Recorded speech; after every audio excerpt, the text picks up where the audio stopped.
నమస్తే. మాలమాదిగల మధ్య కొట్లాట నడుస్తున్నదా? ఎస్సీ వర్గీకరణ తర్వాత పోటాపోటీగా బహిరంగ సభలు సమావేశాలు పెట్టుకుంటున్నారు. ఒకరిపైన ఒకరు మాటల దాడి కూడా మరింత తీవ్రమవుతున్నది. సో ఇది తెలిసి మాట్లాడుతున్నారా, తెలియక మాట్లాడుతున్నారా? చర్చ మంచిదే, కానీ ఈ చర్చ వేరే లైన్లో వెళ్తున్నది. కలిసి ఉండాల్సిన చోట కలిసి ఉంటేనే బలం పెరిగి భవిష్యత్తులో అధికారం వచ్చే దగ్గర ఎందుకు ఈ రకంగా విడిపోయి ఈ చర్చకు దారి తీస్తున్నారు? ఇది రాజకీయ పార్టీలు చేస్తున్న కుట్రనా, లేకపోతే సంఘాలు చేస్తున్న కుట్రనా? అసలు ఏం జరుగుతున్నది ఈ ట్రాప్లో? ఈ సంఘాల నాయకులు కానీ ఈ లీడర్లు కానీ ఏమైనా పడుతున్నారా? డిస్కస్ చేద్దాం. నా ముందు మందాల భాస్కర్ గారు ఉన్నారు, Bhim mission of India working president. నమస్తే అన్న. నమస్తే. ఉస్మానియా యూనివర్సిటీలో కీలక నాయకులు కూడా ఆనాడు 2000 అంటే మలివిడత ఉద్యమంలో చాలా కీలక పాత్ర వీళ్ళంతా పోషించారు. సో ముందుగా వెల్కమ్ అన్న, వెల్కమ్ టు మన తొలి వెలుగు. యా, ఎట్లా అంటే మీ ఒపీనియన్ ఏంటి? నాకైతే ఆ రకంగా అనిపించి మిమ్మల్ని పిలిచి ఇంటర్వ్యూ చేస్తున్నా. మీలాంటి వాళ్ళు కూడా ఈ సంఘర్షణలో ఉన్నట్టున్నారు. సో మీరు ఒక సామాజిక వర్గం వైపు ఉన్నారన్నది నాకు తెలిసిన సోర్సు. మీరు మొత్తం మాలలకి బ్రాండ్గా నిలబడి వాళ్ళ పక్షాన మీరు మాట్లాడుతున్నారు అన్నది ఒక చర్చ నడుస్తున్నది. సో ఓవరాల్గా ఈ టోటల్ ఎపిసోడ్లో నేను అన్న పాయింట్ మీరు అంగీకరిస్తారా? కొంత ఏదో తేడా జరుగుతున్నదని. లేదు, అయితే తేడా అనేది వాస్తవంగా ఏంటంటే రాజకీయ పార్టీలు మన మాలమాదిగలోకి ఎంటర్ అయిన తర్వాత జరిగినటువంటి పరిణామాలు ఇది ఇప్పుడు కాదు, 30 సంవత్సరాల క్రితమే.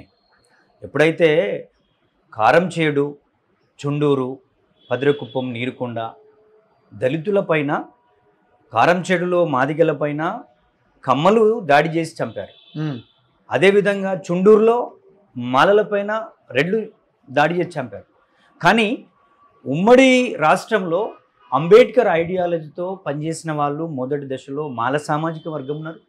మాదిగలు ఎక్కడ దాడులు అగ్రవర్ణాలు చేసినా వాళ్ళ తరపున పోరాడి ఉద్యమాలు చేసి వాళ్లకు న్యాయం చేసిన చరిత్ర ఉంది.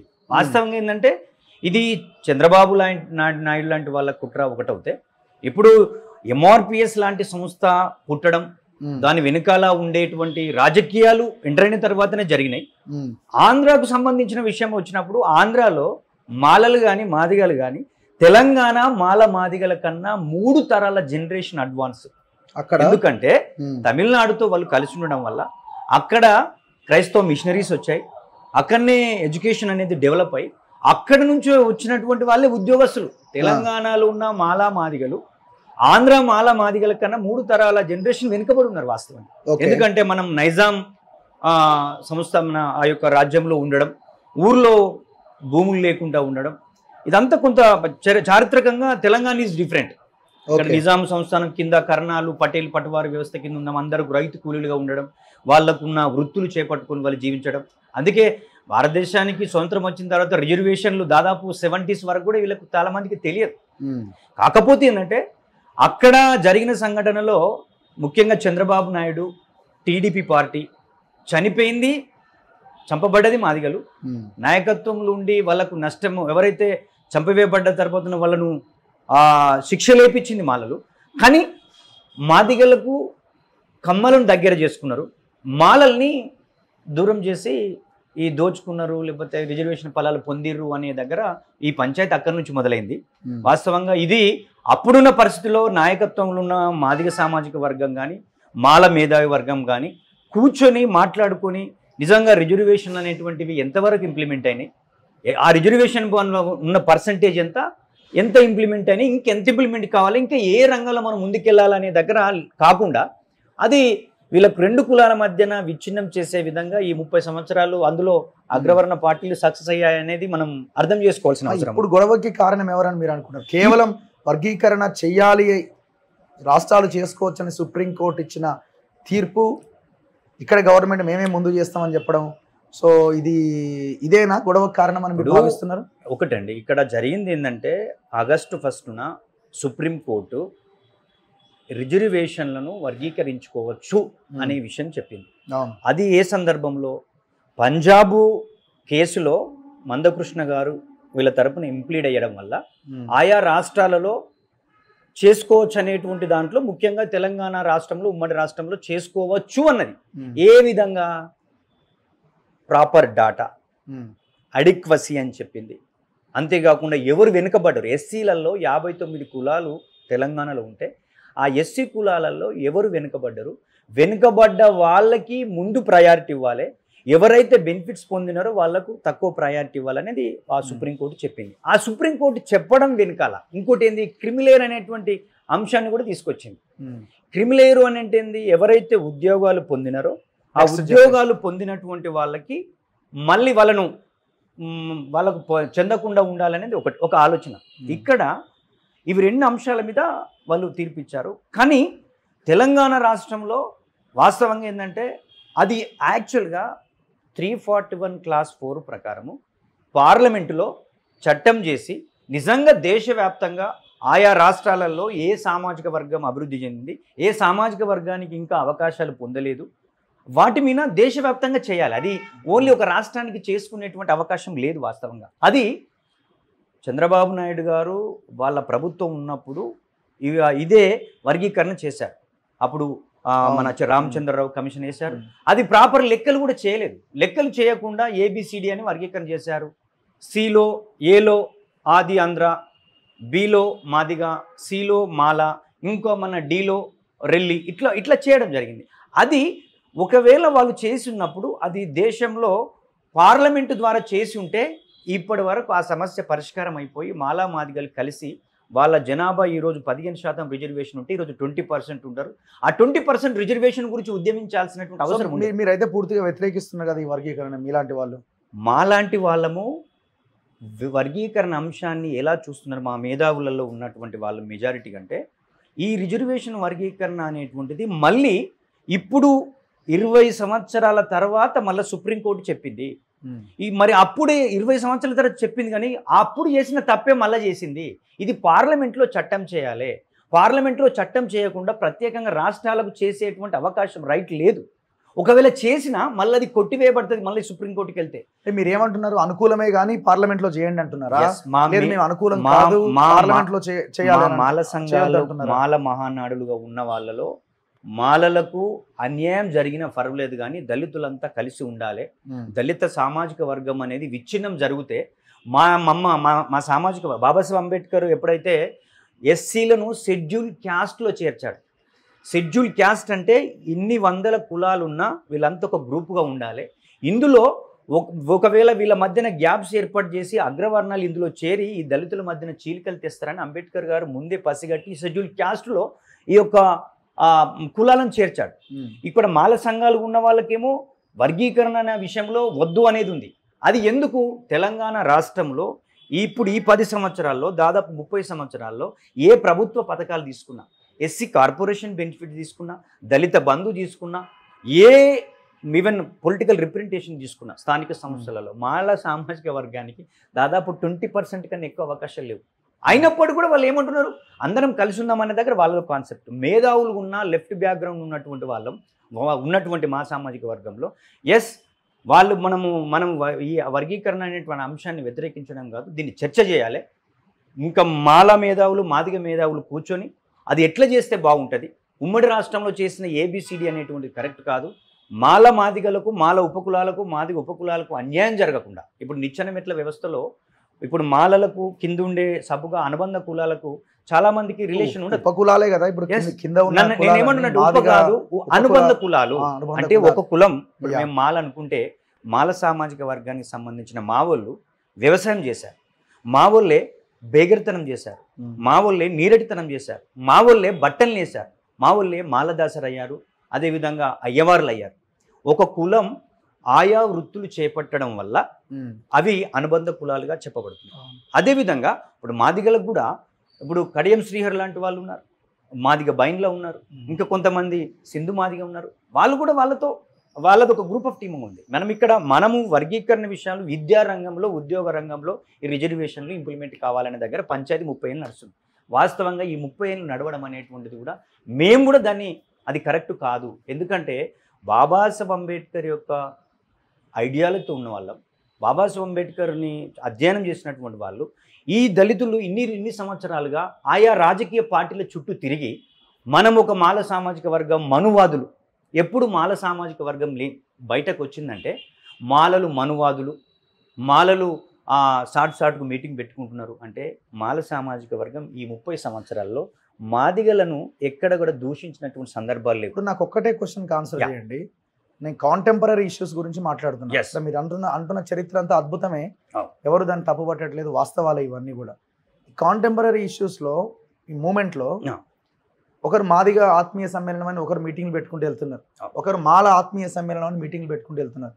ఇది చీలిక దిశగా పోతున్నదా లేకపోతే కలిసిపోయే వాతావరణాన్ని క్రియేట్ చేస్తున్నదా అన్నది నా point. మేమేమంటున్నామంటే వక్తలు మాట్లాడుతున్న మాటలు కానీ జరుగుతున్న తీరు కానీ, ఓ మీది చాలా గొప్పగా జరిగింది, మాది గొప్పగా జరగలే, మీది జరగలే మాది జరిగింది, ఏ లేదు మీదే జరగలే మాది జరిగింది అంటే ఒక పోటీ తత్వాన్ని క్రియేట్ చేసేలా కనబడుతున్నది కదా. రఘు గారు, మేము 100 years చరిత్ర తీసుకున్నా, మేము ఎప్పుడు కూడా మాదిగ సామాజిక వర్గాన్ని కానీ మిగతా ఉపకులాలు కానీ మా సోదరులుగా అనుకున్నాం. ప్రతి ఆర్గనైజేషన్ను మేము అప్పుడు భాగ్యరెడ్డి వర్మ నుంచి మొదలు పెడితే ఇప్పటి వరకు కూడా ఏ ఉద్యమ సంస్థ నడిపినా మాదిగలను మా సోదరులుగానే కలుపుకొని తీసుకెళ్ళినాం, చైతన్యం చేసినాం. ఈవెన్ మందకృష్ణను కూడా నడిపించినటువంటి వారు, ఆయన గైడ్ చేసినటువంటి వాళ్ళు ఎవరంటే కేజీ సత్యమూర్తి గారు.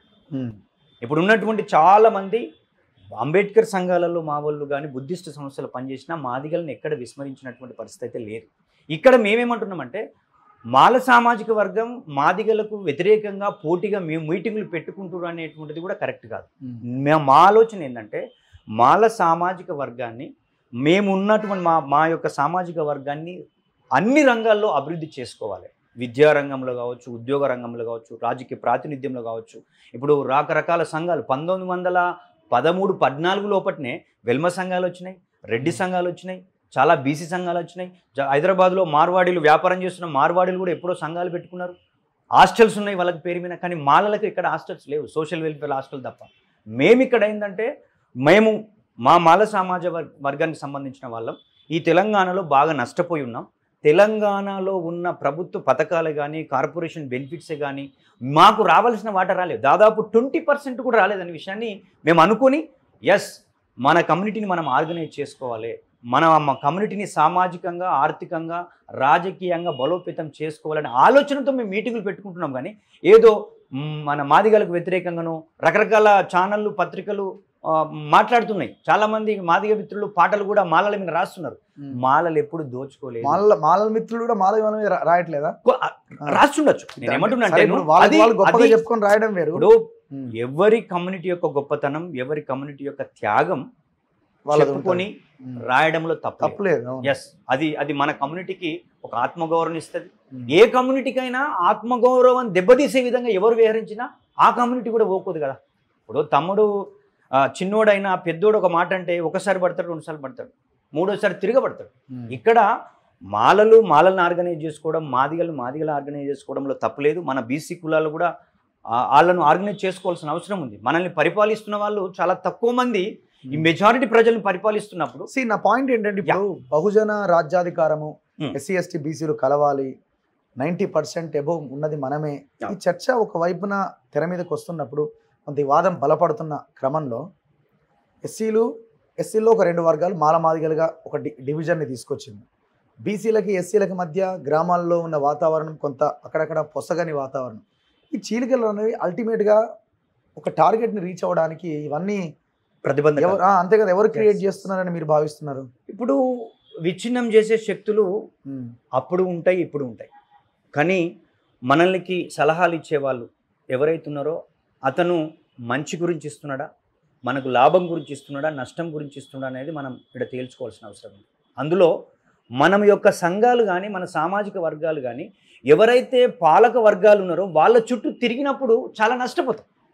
మనం ఏం చేసినామంటే మన యొక్క వెంట్రుకలు వాళ్ళ చేతిలో ఉన్నప్పుడు ఈ విధంగా నడుస్తుంటుంది. అందుకే నేను మీ వర్గీకరణ విషయంకు డైరెక్ట్ ఎప్పుడు వస్తున్నామంటే అప్పుడున్న చంద్రబాబు నాయుడు, అప్పుడున్నటువంటి మందకృష్ణ మాదిగ గారు అప్పుడు అదే ఒక వర్గీకరణ అంశాన్ని పార్లమెంటులో చట్ట రూపంలో 341 Clause 4ను మార్చకుండా, ఈ నేషనల్ ఎస్సీ కమిషన్ అప్రూవల్ లేకుండా, 2/3 మెజారిటీ సపోర్టుతో ఆ యొక్క బిల్లు రాకుండా ఇది ఎట్లా ఇంప్లిమెంట్ అవుతుంది అనుకున్నారు? ఒకసారి ఆలోచన చేయాలి కదా, మేధావులతో చర్చించాలి కదా. మరి చర్చించకుండా ఆగమేఘాల మీద చేసి, సరే ఆయన అంటున్నాడు 4 సంవత్సరాలు 22 ఉద్యోగాలు వచ్చినాయి, అందులో భాగమే నాకు ఉద్యోగం వచ్చిందని కాసిం గారు మాట్లాడుతున్నారు. మేము అది కాదంటలేము. కానీ ఇది మళ్ళీ ఏదైతే ఇప్పుడు సుప్రీంకోర్టు ఇచ్చిందో ఆ సుప్రీంకోర్టు తీర్పు కూడా అది పర్ఫెక్ట్గా లేదు కదా. నరేంద్ర మోడీ గారు జింకానా గ్రౌండ్కు వచ్చి మందకృష్ణ మీటింగ్లో ఏదైతే మాట్లాడిపోయారో, జస్టిస్ చంద్రచూడ్ గారు ఆరుగురు ఒకరు వ్యతిరేకించారు, 6 యొక్క తీర్పు అలానే ఉంది. క్రిమిలేయర్ గురించి మాట్లాడే చంద్రచూడ్ గారు వాళ్ళ డాడీ కూడా ఆ సుప్రీంకోర్టు న్యాయమూర్తిగా పనిచేసిండు. మరి ఆయన క్రిమిలేయర్ వర్తించదా? అంటే ఈ కొలీజియంలోకి మన ఈ ఎస్సీ వర్గాలు, ఎస్టీ వర్గాలు, బీసీ వర్గాలను పోకుండా ఆ సుప్రీంకోర్టు జడ్జీలు అనేవాళ్ళు కాదు. Parliament is supreme. పార్లమెంటులో చట్టం ఏదైనా, అందుకే బాబాసాహెబ్ అంబేద్కర్ చిన్న రాష్ట్రాల గురించి అయినా, దేశంలో ఉన్నటువంటి రిజర్వేషన్ల గురించి అయినా ఎప్పుడైనా పార్లమెంట్లో చర్చ జరగాలి.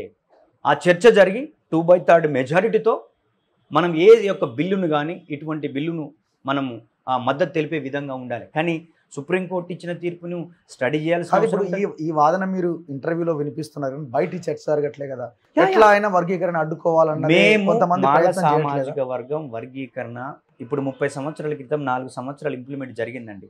ఎవరన్నా పార్లమెంట్ లో చట్టం చేయండి, ఈ రకంగా కాదు వర్గీకరణ జరగాల్సిందే అని చెప్తున్న వాళ్ళు ఎంతమంది? ఇప్పుడు మాల సామాజిక వర్గంలో ఇది చాట్ల తవుడు కుక్కల కొట్లాటగా ఉంది. అది 30 ఏళ్ల క్రితం చేశారు, మళ్ళీ అది పునరావృతం అవుతుంది. అందుకే మందకృష్ణ గారు కానీ మాదిగ మేధావులు కానీ దీన్ని రాజ్యాంగమును అధ్యయనం చేయకుండా వాళ్ళు ఇచ్చిన తీర్పును స్టడీ చేయండి. అలా మన జడ్జీలు అందులో రాసిన విధానం చూస్తే మొత్తం భగవద్గీతకు సంబంధించిన అంశాలు కూడా అందులో ఇంప్లిమెంట్ చేశారు. అందులో ఒక దళితుడు ఆయనతోటి కూడా ఆయన అంటే 2nd, 3rd జనరేషన్ ఆయనతోటి కూడా రకరకాలుగా ఆ తీర్పులో చదువుతూ ఉంటే అది చాలా డిఫరెంట్గా ఉంటుంది. అయితే మేమేమంటున్నామంటే మాల సామాజిక వర్గంగా ఏది జరిగినా ఇప్పుడు ఆ 4 సంవత్సరాలు ఇంప్లిమెంట్ చేసినప్పుడు మాలలు ఏం చేశారు? మల్లికార్జున్ ఖార్గే గారు అడ్డుకుంటున్నారు, కొప్పుల రాజు గారు అడ్డుకుంటున్నారు. ఇది ఎవరు అడ్డుకోరండి. ఇప్పుడు బీజేపీకి మొన్న 3వసారి జరిగినటువంటి ఎన్నికలలో ఉత్తరప్రదేశ్లో కానీ, మహారాష్ట్రలో కానీ, మిగతా తెలంగాణ అంటే మిగతా రాష్ట్రాల్లో కానీ బీజేపీకి ఓట్లు తగ్గినాయి. ఆ ఓట్లు తగ్గడానికి కారణం అంబేద్కర్ వాదులు. అందులో ముందు వరుసలో మా తెలంగాణ, ఆంధ్రప్రదేశ్లో మాలలు ఉన్నారు, మిగతా దగ్గర పర్యా ఉన్నారు, ఇంకో దగ్గర మన మన చమార్స్ ఉన్నారు. వీళ్ళందరూ ఉన్నారు. దీన్ని అడ్డుకోవడంలో భాగంగానే నరేంద్ర మోడీ గారు ఇక్కడికి వచ్చారు, ఆయన మాట్లాడలేరు. ఇప్పటికి కూడా మందకృష్ణ లాంటి వాళ్ళకి కానీ వాళ్ళతో కానీ మేం చెప్తున్నది ఏంటంటే ఏది జరిగినా ఒక శాస్త్రీయంగా డిస్కషన్ జరగాలి, ఎవరెంత బెనిఫిట్స్ పొందినట్టు తీసుకోవాలి. ఇప్పుడు ఒక చర్చ, మాలలు ఆర్థికంగా బలవంతులు, రాజకీయంగా పదవులు వాళ్ళకే వస్తాయి. ఈ చర్చని చాలా బలంగా నరేట్ చేసి సమాజంలో అయితే ఈ వాదన అయితే ఉందా? ఇప్పుడు మాలలు కొంత ఫైనాన్షియల్గా స్టేబుల్గా ఉన్నారు, ఉద్యోగాలు వాళ్ళకి బాగా వచ్చినాయి, వాళ్ళే కొంత మాదిగల కంటే పై స్థాయిలో ఉన్నారన్న ఈ చర్చను మీరు ఏకీభవిస్తారు? ఆ చర్చను వాస్తవంగా నేను ప్రాక్టికల్గా గ్రౌండ్లో తిరిగిన వాడిగా నేను దానికి ఏకీభవించాను. ఎందుకంటే ఆర్థికంగా భూముల విషయంలో కావచ్చు, ఉద్యోగాల విషయంలో కావచ్చు, అవన్నీ కూడా ప్రాపర్ లెక్కలు తీస్తే ఎవరు ముందు తీసుకున్నారు ఏంటనేది అర్థమవుతుంది. ప్రాపగండ ఏముందంటే ఈ మాల సామాజిక వర్గం 59 కులాలు పైన ఉండడం వల్ల వీళ్ళందరూ కూడా బెనిఫిట్స్ పొందారు అనేది ప్రాపగండ ఉంది. అది ఉమ్మడి రాష్ట్రంలో ఆంధ్రప్రదేశ్ నుంచి వచ్చినటువంటి వాళ్ళు ఎక్కువ బెనిఫిట్స్ పొందారు. అది ఒప్పుకోవాలి. అక్కడ మాలలు, మాదిగలు నేను ఇంతకుముందు చెప్పాను, వాళ్ళు బెనిఫిషరీస్. కానీ తెలంగాణలో ఒకడు ఐఏఎస్ ఆఫీసర్గా రామ్ లక్ష్మణ్ అంటే ఆయన ఉండండి, మిగతా వాళ్ళంతా కూడా ఈ తెలంగాణలో దాదాపు ఐఏఎస్లు ఐపీఎస్లు అయిన వాళ్ళు తక్కువ. అదే ఆంధ్ర నుంచి అయ్యారు. ఈ తెలంగాణ నుంచి మాదిగ సామాజిక వర్గం నుంచే ఉద్యోగ రంగంలోకి వచ్చారు. అంతేకాకుండా ఉమ్మడి రాష్ట్రానికి డిప్యూటీ సీఎంగా కోనేరు రంగారావు ఉన్నారు, తెలంగాణ రాష్ట్రానికి కడియం శ్రీహరి గారు ఉన్నారు, రాజయ్య గారు ఉన్నారు. మాల సామాజిక వర్గానికి తెరాస గవర్నమెంట్లో మంత్రి పదవి కూడా ఇవ్వలేదు. రాజకీయంగా ప్రాతినిధ్యం కూడా తెలంగాణ టీఆర్ఎస్ అధికారం ఉన్నప్పుడు ఎక్కువ మంది మాదిగలే ఉన్నారు, స్థానిక సంస్థలు కూడా వాళ్ళే ఉన్నారు. ఇప్పుడు అది నేనేమంటున్నానంటే ప్రాతినిధ్యము రాజకీయంగా ఎప్పుడు వస్తుందంటే ఆయా రాజకీయ ఉద్యమాల్లో ఉన్నప్పుడు అవకాశాలు వస్తుంటాయి. కానీ ఈ 30 సంవత్సరాల్లో ఉమ్మడి రాష్ట్రంలో ఉన్నప్పుడు మాల సామాజిక వర్గం ఎక్కువ ఉండే అక్కడ ఆంధ్ర నుంచి, కానీ తెలంగాణ నుంచి తక్కువ ఉండే. ఇక్కడ ఇప్పుడు తెలంగాణలో మాదిగ సామాజిక వర్గమే అన్ని రంగాల్లో అవకాశాల్లో ముందున్నది. ఇది వాస్తవం. ఫైనాన్షియల్ స్టేటస్ అది మనం వాస్తవంగా తీసుకోవాల్సిన అవసరం ఉంది. భూములు కానీ భూముల విషయంలో ఇప్పుడు ఆర్థికంగా ఉన్నారు అనేటువంటిది మాల సామాజిక వర్గంలో కొంతమంది ఉన్నారు, మాదిగ సామాజిక వర్గంలో కూడా ఉన్నారు. అది ఎవరు ఎక్కువ ఎవరు తక్కువ అనేది మనం లెక్కలు తీస్తే కానీ మనకు స్టాటిస్టిక్స్ తీస్తే కానీ అర్థం కాదు. అది మనం సో అల్టిమేట్ గా ఈ గొడవ మరింత పీక్స్కి వెళ్లకుండా ఇందులో ఒక చీలిక వచ్చే వాతావరణాన్ని ఎవరైనా క్రియేట్ చేస్తే ఆ రకంగా క్రియేట్ చేయకుండా ఏ రకంగా ముందుకెళ్లాల్సిన అవసరం, దీనికి ఒక ఎండ్ కార్డ్ పెట్టేది? ఇప్పుడు అంబేద్కర్ ఐడియాలజీని, భారత రాజ్యాంగాన్ని, ఈ రాష్ట్రంలో వచ్చిన ప్రతి ఉద్యమంలో ముందు వరుసలో దళితులు ఉన్నారు, అది ఒప్పుకోవాలి. అది మాల కానీ మాదే కానీ ఈ మేధావి వర్గంగా ఉన్న వాళ్ళు మనము వాళ్ళను రెచ్చగొట్టే విధంగా మాట్లాడకుండా రాజకీయ నాయకులుగా ఉన్న వాళ్ళం కూడా ఈ సమస్యను ఎలా పరిష్కరించాలి, నిజంగా దీన్ని ఏ విధంగా మనము పంచుకోవడం అనేటువంటి జరగాల్సిన అవసరం ఉంది. నిజంగా అసలు ఇది దళితుల యొక్క ఐక్యతకు ఇబ్బంది జరుగుతుందా, లేకపోతే మనము విడిపోవడం వల్ల నష్టం జరుగుతుంది అనేది మేధావి వర్గం కూర్చొని, మాల మేధావి వర్గం కానీ మాదిగ మేధావి వర్గం కూర్చొని ఇప్పుడున్న మాల సంఘాలని మాదిగ సంఘాలని అందరినీ కూడా కూర్చుండబెట్టి మాట్లాడుకునేటువంటి ఒక డెమోక్రటిక్ స్పేస్ను మనం తయారు చేసుకోవాలి. అది అంబేద్కర్ కాన్సెప్ట్ పూలే వాదం అవుతుంది.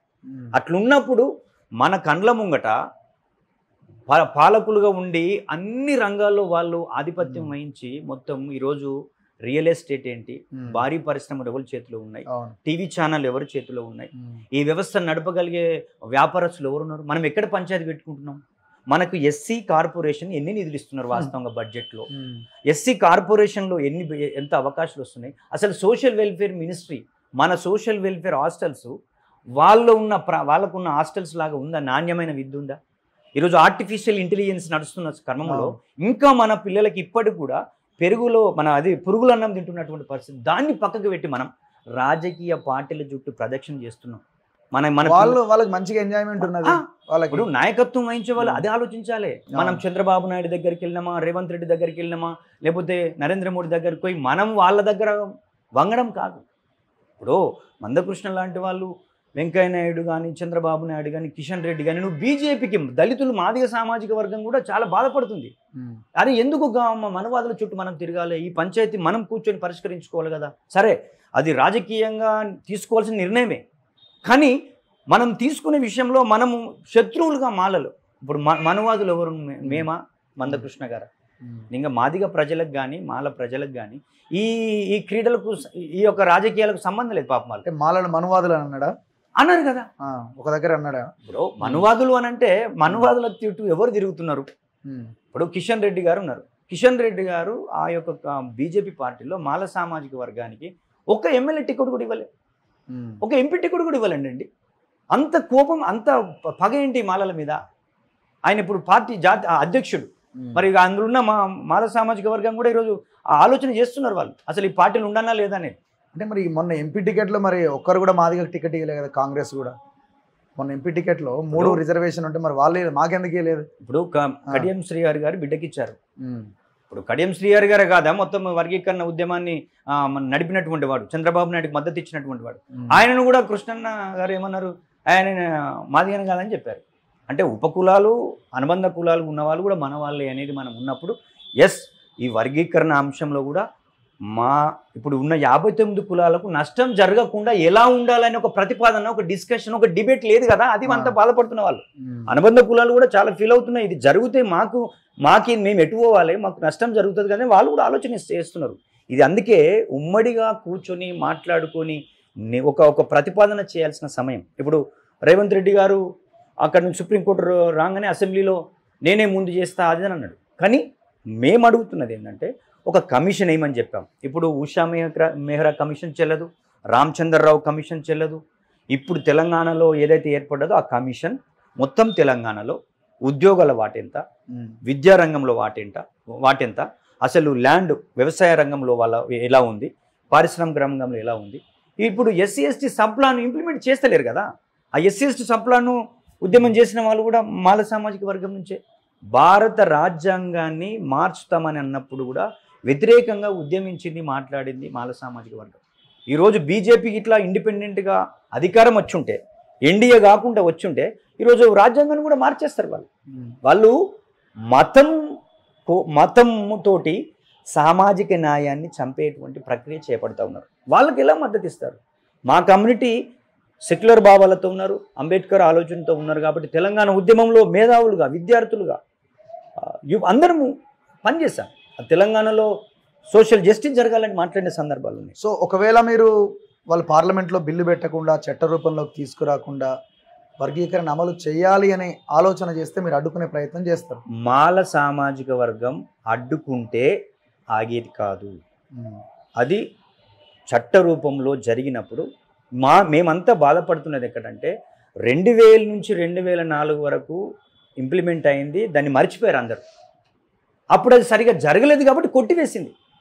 మరి ఇప్పుడు కూడా మళ్ళీ 20 ఏళ్ళ తర్వాత మళ్ళీ అదే సుప్రీంకోర్టు చెప్తే అదే సుప్రీంకోర్టు అప్పుడు కొట్టివేసింది, మళ్ళీ అదే సుప్రీంకోర్టు ఈరోజు చెప్తుందంటే దీని వెనకాల రాజకీయాలను అర్థం చేసుకోమంటున్న మాలా మాదిగలకు సంబంధించిన వాళ్ళని రాజకీయ పార్టీలు ఇన్వాల్వ్ అయినాయి కాబట్టి మాలా మాదిగల మధ్యన రావణ కాష్టం రగులుతూ ఉండాలి. సో మీలాంటి వాళ్ళు ఒక ఇనిషియేటివ్ తీసుకోండి, 100% మనకి గొడవలు ఎందుకు, కలిసి ఉండాలి, గొడవలు ఉండొద్దు.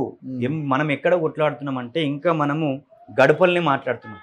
ఈరోజు ఒకప్పుడు భూస్వామ్య వ్యవస్థ ఉండే, ఈరోజు పెట్టుబడిదారు వ్యవస్థ అయింది. ఇప్పుడు ఇక్కడ మన వాళ్ళకి ఉద్యోగ అవకాశాలు లేవు. ఈరోజు చదువుకున్న బీటెక్లు చేసిన వాళ్ళు రోడ్ల మీద తిరుగుతున్నారు. వాళ్ళు స్వయం ఉపాధిని అందిపించుకునే ప్రణాళికలు తయారు చేయాల్సినటువంటి సమయం ఇది. మనం రిజర్వేషన్లు ఎంతవరకు ఇంప్లిమెంట్ అవుతున్నాయి రగ్గారు మీరు చెప్పండి. ఇప్పుడు ఎస్సీ ఎస్టీ బీసీ వర్గాలు ఉన్నారు, వీళ్ళందరికీ మన బీసీల కార్పొరేషన్లో ఎంత బడ్జెట్ ఉంది? అవును, బీసీ మంత్రిత్వ శాఖ ఇస్తే ఒకటి అయిపోతుంది, ఎస్సీ మంత్రిత్వ శాఖ ఇంతవరకు ఎస్సీ మంత్రిత్వ శాఖ లేదు, అది వేరే విషయం. కానీ ఈ భారీ పరిశ్రమలు, ఈ ఆర్థిక వ్యవస్థ ఎవరి చేతిలోకి వెళ్తుంది? ఈ రాజ్యం ఎవరి చేతులు ఉన్నాయి? పత్రికలు, ఛానళ్ళు, ఇవన్నీ రియల్ ఎస్టేట్. దీని గురించి మనం మాట్లాడాలి. ప్రైవేట్ రంగంలో రిజర్వేషన్ కావాలి, ఇది మాట్లాడాలి కదా మనం. ఇవి పక్కకు పెట్టి మనం ఎక్కడ పాతకాలం 30 ఏళ్ళ నుంచి గీ ముచ్చట్లో మనం ఉన్నామంటే మనం తెలివిగా ముందుకెళ్తున్నామా, మనం ఇంకా వెనుక తీసుకెళ్తున్నామా అనేది కూడా ఆలోచన చేయాల్సిన అవసరం ఉంది. అది మాల సామాజిక వర్గంగా మేము మాత్రం మాదిగలు మా శత్రువులు కాదు, వాళ్ళని మా మిత్రులుగానే చూసినాం. వాళ్ళని ఎప్పుడు కూడా మేము ఒక వర్డ్ కూడా తక్కువ చేసి మాట్లాడిన సందర్భం లేదు. వాళ్ళు చాలా రకరకాలుగా మాట్లాడారు. మందకృష్ణ అప్పుడైతే తాచుపామునైనా వదిలిపెట్టండి కానీ మాలను వదిలిపెట్టకండి. అంత కసి, అంత కోపము, అంత పగ మాలల మీద అవసరం లేదని నా ఒపీనియన్. ఇది మన మధ్యలో వచ్చిన సమస్యను మనం పరిష్కరించుకోవాలి. పంచాయతీ మన మధ్యలో మళ్ళీ వేరే వాళ్ళని తీసుకొచ్చి మనం పంచాయతీ చేసుకోవడంలోనే తప్పిదం ఉందని నేను. So anyway thank you very much అన్న. చూద్దాం రాబోయే రోజుల్లో అయినా ఈక్వేషన్ మారాల్సిన అవసరం అయితే కనబడతా ఉన్నది. ఓకే, చెప్పదలుచుకున్నారా? లేదు, మాదే December 1న మాలల సింహగర్జన పెరేడ్ గ్రౌండ్ లో ఉంది. మా తెలంగాణ December 1 దాదాపుగా మొత్తం తెలంగాణలో ఉన్నటువంటి 33 జిల్లాలలో ఆత్మీయ సమ్మేళనాలు జరిగినాయి. ఆ ఆత్మీయ సమ్మేళనం నుంచి మొత్తం అన్ని విభాగాల వాళ్ళు 31 జిల్లాల్లో పెట్టిరా? 31 జిల్లా. అంటే ఇదంతా మరి వ్యతిరేకమైన పోరాటం కాదా? నో, మాలల ఆత్మగౌరవానికి సంబంధించిన ఆత్మగౌరవం పోయినసారి ఎందుకు గుర్తుకు రాలేదు? పోయిన సంవత్సరం మాలలని ఎంపవర్ చేసుకునేది. ఆత్మగౌరవం మీన్స్ ఏంటంటే మనకు సెల్ఫ్ రెస్పెక్ట్ ఉంటేనే కదా మనం ఏదైనా చేయగలుగుతాం. మనకు మొదట ఆత్మగౌరవం కావాలి, అక్కడి నుంచి మనం అనుకునే లక్ష్యాన్ని చేరుకోవాలంటే ఒక దీర్ఘకాలికమైన ఎజెండా తీసుకోవాలి. కాబట్టి మేధావులుగా, ఉద్యోగస్తులుగా, వివిధ విభాగాలు ఉన్నటువంటి వాళ్ళందరం కలిసి మాలల ఎజెండాను మనం ముందుకు పెట్టుకొని వెళ్ళాలి. మన సామాజిక వర్గానికి రావాల్సినటువంటి అవకాశాలు ఎలా అభివృద్ధి చేసుకోవాలి అంశాల మీద ఆ కోణంలోనే మా డిస్కషన్ అంతా ఉంది. కానీ ఏదో ఇంకో కులానికి వ్యతిరేకంగా మనం పనిచేయాలనే ఆలోచన లేదు. ఇప్పుడు మనం తెలంగాణ ఉద్యమం జరిగింది, సమాఖ్యాంధ్ర ఉద్యమం కూడా జరిగింది. ఆ ఉద్యమంలో ఎవరి దిక్కు న్యాయం ఉంటుందో వాళ్ళమే ముందుకెళ్తాం. మేము కూడా మా కమ్యూనిటీ యొక్క రిప్రజెంటేషన్ పెరగాలనే ఆలోచనతో. So December 1 parade grounds. Parade ground సింహగర్జన. దాదాపు ఎవరెవరు వస్తున్నారు? ఆ స్పీకర్లది ఇంకా డిసైడ్ కాలేదు. ఓకే, ఎవరి ఆధ్వర్యంలో నడుస్తున్నది ఇది?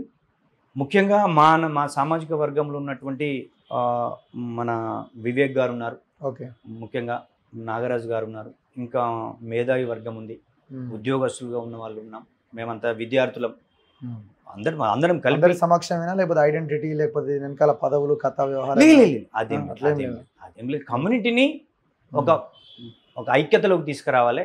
ఐక్యతతో వాళ్ళు అనుకున్న లక్ష్యం దిశగా వెళ్ళాలి. అభివృద్ధికి సంబంధించిన అంశాల చుట్టే ఈరోజు మనం మన కమ్యూనిటీకి మనకు అభివృద్ధి చేసే కొన్ని ప్రణాళికలు రచించుకోవాలి. కానీ మనం వేరేటోళ్ళ మీద మీటింగ్లు పెట్టి వేరేటోళ్ళ మీద ఉద్యమం చేస్తే అటువంటి ఎంతమంది వస్తారని అంటే మీ అంచనా? దాదాపుగా ఒక 4 నుంచి 5 లక్షల మంది రావచ్చు అనేటువంటిది మా యొక్క ఆలోచన. ఆ విధంగానే మా కార్యాచరణ ఉంది. హైదరాబాదు ఆ రోజు బ్లూమయం, మాలలతో నిండి ఉండాలనేది మా యొక్క ఆలోచన. దాని నుంచి మా యొక్క మేనిఫెస్టోని, మా ఎజెండాని కూడా ప్రకటించేటువంటి ఒక భారీ బహిరంగ సభ అదంతా ప్లాన్ చేస్తూ ఉన్నాం. దానిలో భాగమే మేమంతగా అన్ని జిల్లాలు, అన్ని గ్రేటర్ హైదరాబాద్లో ఉన్నటువంటి మా వాళ్ళతో మీటింగ్స్ ఏర్పాటు చేయడం. ఇదొక ఒక ముందు పొలిటికల్ యాంగిల్లో కాకుండా ఇది కమ్యూనిటీ యొక్క అస్తిత్వంతో, ఆత్మగౌరవంతో ఐక్య పోరాటాలు కూడా సిద్ధపడతాం. అంటే మమ్మల్ని కాదని ఏదైనా నిర్ణయం తీసుకుంటే రేవంత్ రెడ్డి ఇగో చూడు జనం అని చెప్పే ఒక మీరు అట్లెందుకు అనుకుంటారు? ఎస్, మా కమ్యూనిటీ యొక్క అభివృద్ధిని కాంక్షించే ప్రణాళికలు పాలక వర్గాలు చేయాలని వాళ్ళకు గుర్తు చేయడానికి కూడా అనుకోవచ్చు కదా. ఓకే, చూద్దాం. Anyway, thank you very much. Thank you. So ఇది భాస్కర్ గారితో స్పెషల్ ఇంటర్వ్యూ. ఏదేమైనా ఈ చీలిక అన్నది ఎంత మాత్రం కరెక్ట్ కాదు. అందరూ కలవాలి, కలిసి పోరాటం చేసి అంతిమంగా ఈ రాజ్యాధికారం అన్న లక్ష్యాన్ని సాధించాలి. అది సాధించాలంటే ఈ రకమైన వ్యవహారం అన్నది ఎంత మాత్రము కరెక్ట్ కాదు. సో నేను ఈ వరుస డిబేట్ చేస్తున్నది, ఈ అంశాన్ని ముందుకు తీసుకెళ్తున్నది కూడా అందులో భాగమే. చూస్తూనే ఉండండి మన తొలి వెలుగు.